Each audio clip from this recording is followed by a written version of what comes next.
ప్రభు అయిన యేసుక్రీస్తు నామంలో అందరికీ శుభాది వందనాలు.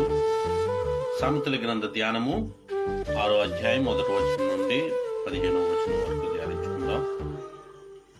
నా కుమారుడా, నీ చెలికాని కొరకు పూటపడిన ఎడల, పరుని చేతిలో నీవు నీ చేయి వేసిన ఎడల, నీ నోటి మాటల వలన నీవు చిక్కబడి ఉన్నావు, నీ నోటి మాటల వలన పట్టుబడి ఉన్నావు. నా కుమారుడా, నీ చెలికాని చేత చిక్కబడితివి. నీవు త్వరపడి వెళ్లి విడిచిపెట్టమని నీ చెలికాన్ని బలవంతము చేయుము. ఇలాగ చేసి తప్పించుకొనుము. నీ కన్నులకు నిద్ర అయినను, నీ కనురెప్పలకు కునుకుపాటైనను రానీయకుము.